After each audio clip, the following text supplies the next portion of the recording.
what to do and what not to do at National Cyclocross Championships. Do this.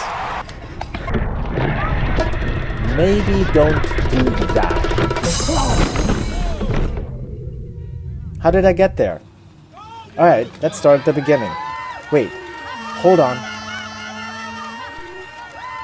Okay, to understand what kind of racer I am, I usually finish with my arms up. Unfortunately, I do that anyway, even if I'm having a bad day. So, to clarify, this is a 50-plus Masters National Championship in Hartford, Connecticut. So the first thing that you should do is line up on the right if you have a chance, because there's a first sharp right-hander right after the wood checks, and people usually get balled up on the outside, just like here. So the inside, if you can get lined up on the right, you're going to have a clear shot on the inside. For anybody who's still racing, try to get the right side lineup. Other than that, the course is, I don't know, it feels like it's made from Velcro. It doesn't roll at all. It's not my cup of tea. I usually like them a little bit faster. There's a lot of drag racing, a lot of straightaways. Corners aren't super technical. I find them very easy. So my background is downhill racing. So my races used to be only like 5 minutes long. This is a 45-minute event. So I'm kind of stretched on my limits here. Usually I go all out and burn up in a ball of glory. And sometimes I don't blow up. That depends a lot on the course.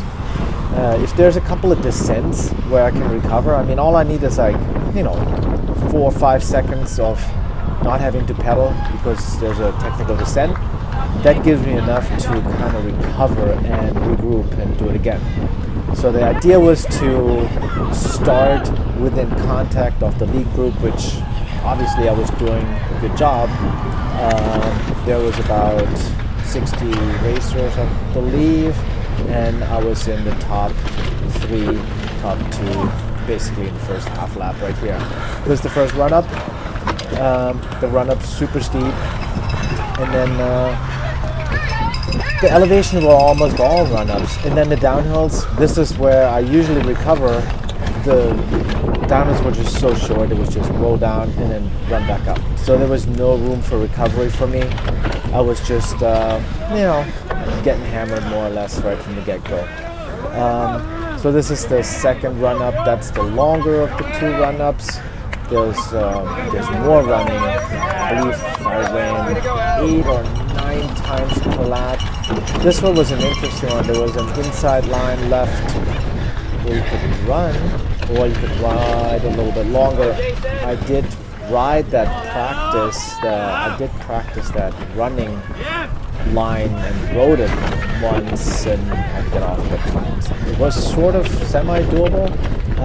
Then this was a long off camber, and I was right where I wanted to be. And now it was time to catch a breath. And hard to do on this course because it was literally, the mud was slow. I mean, it was much better than it was the day before. It dried up a lot, but it was slow as molasses. So this is halfway through the first lap now, and everything is going according to plan. I'm in second position, trying to catch a breath. Yes. Killing it.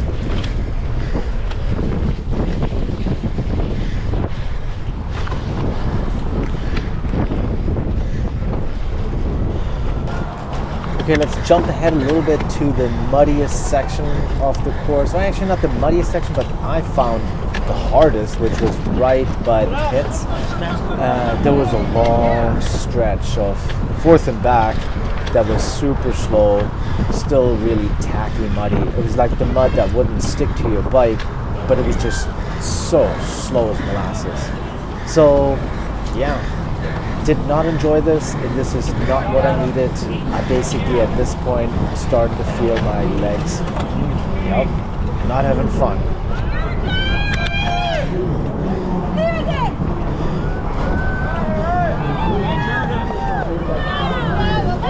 Then right after this little bit of Sufferfest section was a technical section with like deep ruts and puddles to ride through, and that also took a lot of effort. I mean, everything took a lot of effort. There was really no braking, no resting anywhere. This was a hard one. There was 2 ruts on the right. You have to take either or. If you're further on the left, you're going to get stuck. I know I hit that gate a little bit with my shoulder there, which kind of hurt. And then we hit the pavement, and I was like, okay, let's hope he slows down a little bit. I know I double-checked here if I was there, and I was there. And I was praying to get a little bit of a draft. And this course is just not fast enough that you can really save a lot of energy by drafting. Even so I tried. But yeah. But still, if I had to put a label on this race so far for me, I would just say amazing.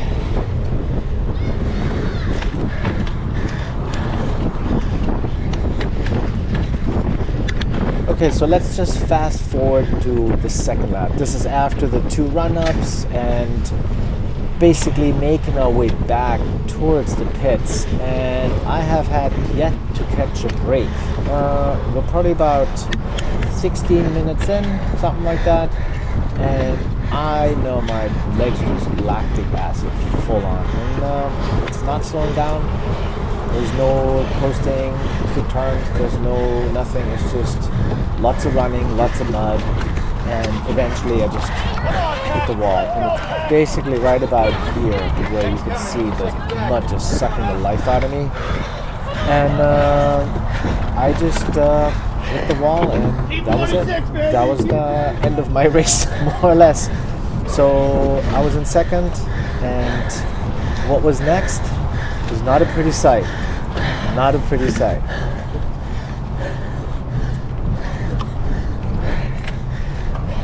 I knew that the first guys that were coming by would probably go just as fast, so I kind of wanted to go with it, but the service said, you suck.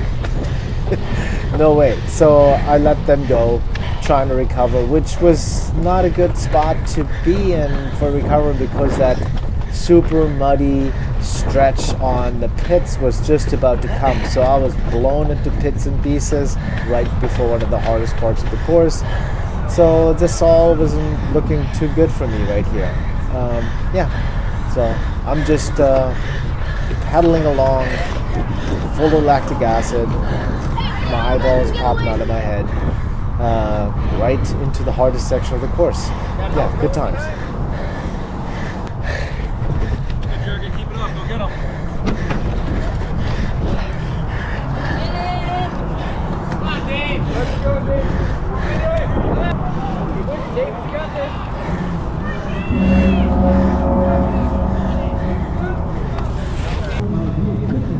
So I do want to thank anybody who cheered me. I really appreciate it, even so I may have disappointed you, but maybe I entertained you a little bit. And also my friend Dan, who came to pit me and help me with the bike, but I did end up the weekend with my arms up above my head. See you next time.